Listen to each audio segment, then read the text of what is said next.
Hello guys. So already we have discussed 4 modules. Now we'll move on to the next module, 5th module.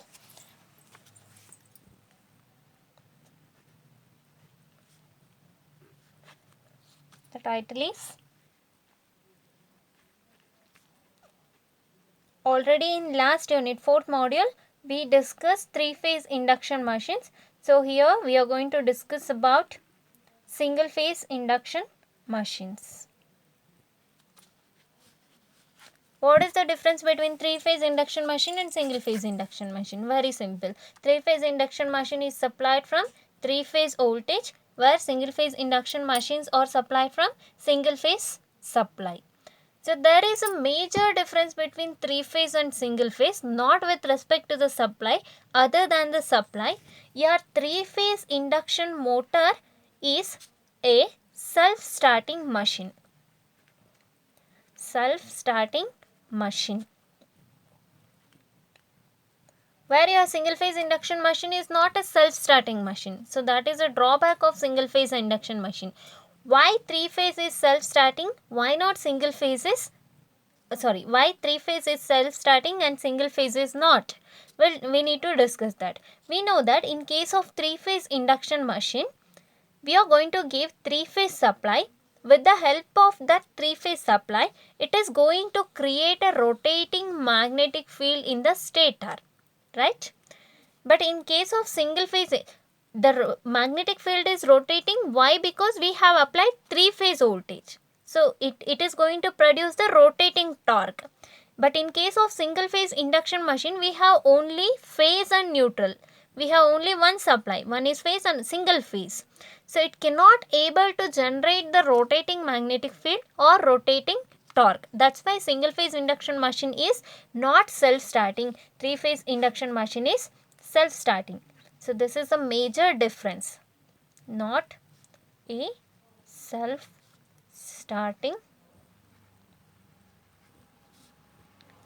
machine. Okay. First we'll see the construction of single phase induction machine. Later we can discuss how can we made it as a self-starting, all those things. First of all, if it is not a self-starting machine, how can we start a single phase induction machine? Okay. Anyway, let the question will be as it is. We'll see that later. So we'll come to the construction. As in case of 3-phase induction machine, it consists of 2 parts.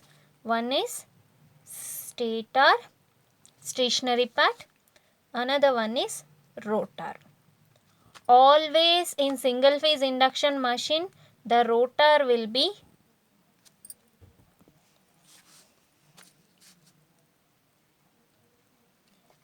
squirrel cage.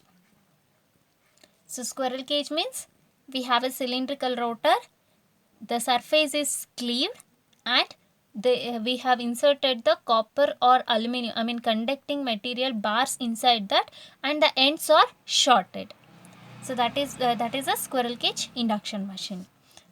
Squirrel cage rotor. So we have stator and we have rotor. So first we'll discuss about rotor. We'll discuss about stator. Rotor we already discussed how it will be in case of the induction machine, 3-phase induction machine. So again I won't discuss that. I'll discuss about the stator.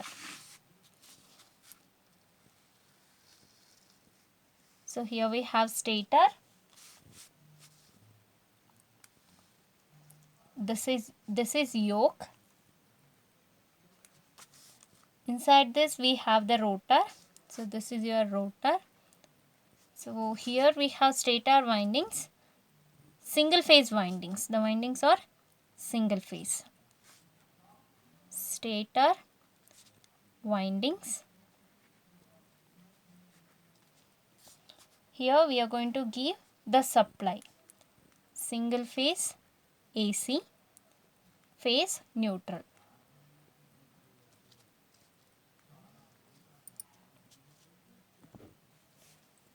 Now what happens?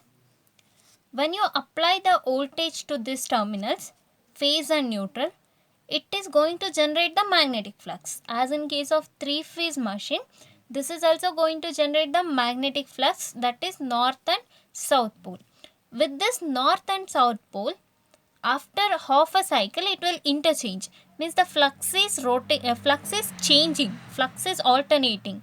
With that alternating flux, the rotor cannot rotate, it cannot generate the twisting force, but it can vibrate the rotor. It can only vibrate the rotor because the magnetic field is alternating, it is not rotating. So we need to make the magnetic field as rotating so that the rotor can rotate itself. Otherwise what we can do, when we have this type of winding, north and south pole, it is alternating. After half a cycle this will become south and this will become north.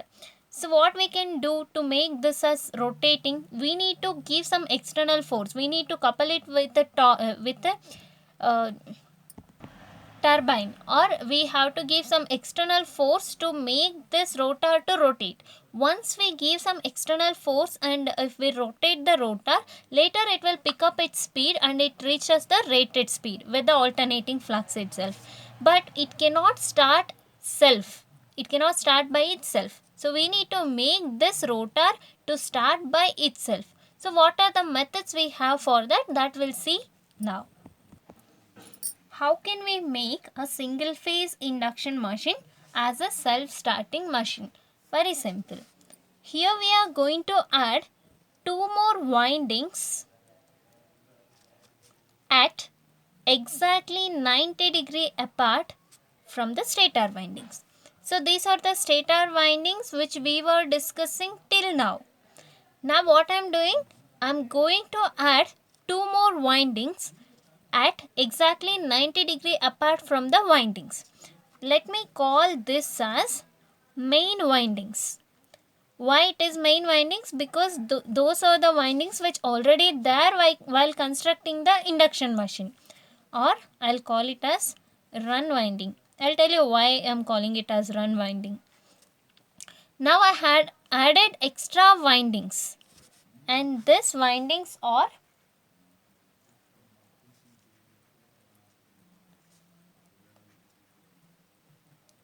auxiliary windings. We call it as auxiliary windings or starting windings.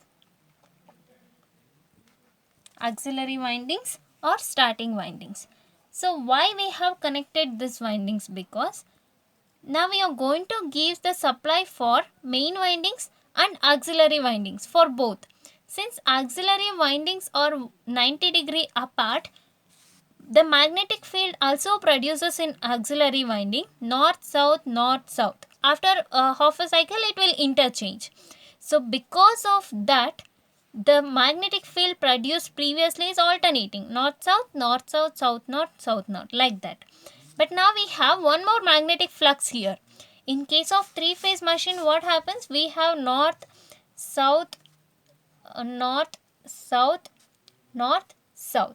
Because of this type of construction only, it is going to be rotating magnetic field.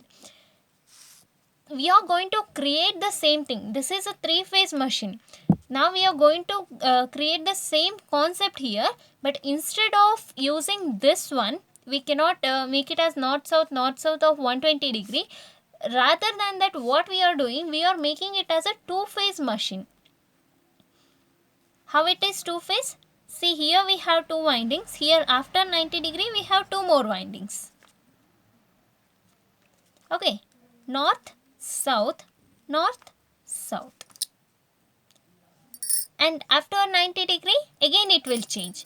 Likewise, we are making the magnetic field to rotate.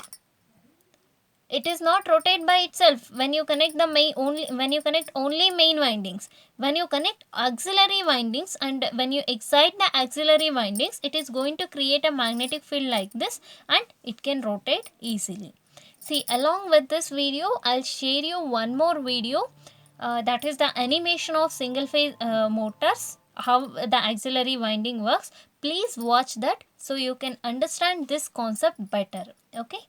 So this is how we can make the single phase induction machine as a self-starting. So this as its name indicates, it is auxiliary winding. Once the motor pick up its speed, we are going to remove this auxiliary winding. So how it will be? We'll see the types of induction machine, then you can understand. With this concept, we have three types of induction machines, that is split phase, single phase induction machine,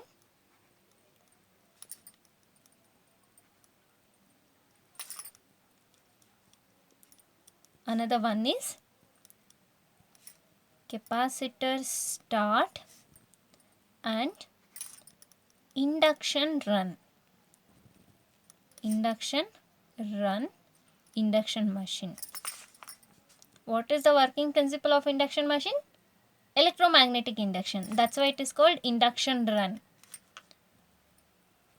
Last type is capacitor start and capacitor run induction machine. You can call this as capacitor start and run induction machine, no problem. We need to study these three types of induction machine. This is there in our syllabus.